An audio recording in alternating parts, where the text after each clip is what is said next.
আল্লাহ তাআলা বলতেছেন, হে বান্দা বান্দীরা, তোমাদেরকে একটা হায়াতের সালাম দিয়ে দুনিয়াতে পাঠাইলাম। এই হায়াতের সালাম পাইয়ে তুমি ইচ্ছা করলে ভালো কাজ করতে পারো, ইচ্ছা করলে মন্দ কাজ করতে পারো। তুমি যাই কিছু করো না কেন, হায়াতের একটা চালান দিয়ে তোমাকে পাঠাইলাম।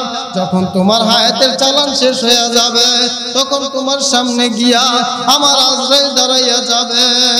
ও আমার ভাইরা, ও আমার বন্ধুরা, আমরা ছোটবেলায় যখন ঘুড়ি উড়াইতাম, ঘুড়ি আকাশের উপর উঠে পাগলামি শুরু করিয়া দিত।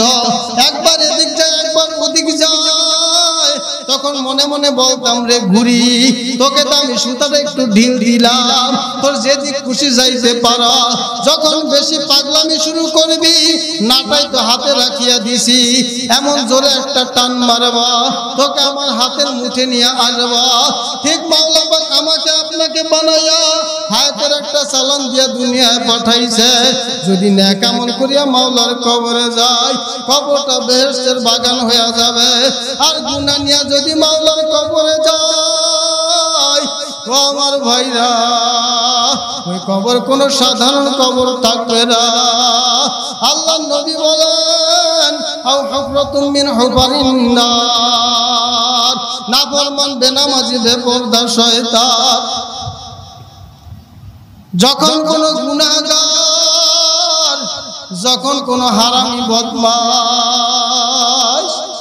যখন কবরের মধ্যে যায়, কবরে যাওয়ার সঙ্গে সঙ্গে কবরটা একটা জাহান্নামের আগুনের কুয়া, জাহান্নামের একটা আগুনের কুয়ায় পরিণত হয়ে যায়। ও আমার ভাইরা, যদি আমার কথা বিশ্বাস না হয়, বিশ্বাস না হবারই কথা।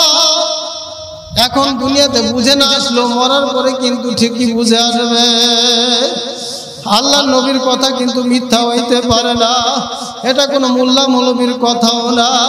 আল্লাহ নবী বলেন, জাহান্নামী যখন নাফরমান বেঈমান কবরে যাওয়ার পরে একটা না দুইটা না 99টা সাপ ওই কবরের মধ্যে আসিয়া জমা হবে। ওই সাপ এমন বিষাক্ত হবে, যে সাপের একবার যদি দুনিয়ার কোন এক প্রান্ত থেকে শ্বাস ফালাইত, তামাম দুনিয়ার মানুষ, গাছপালা, তরুলতা যা কিছু দেখা যায় সব কিছু জ্বলিয়া পুড়িয়া ছারখার হয়ে যাইত।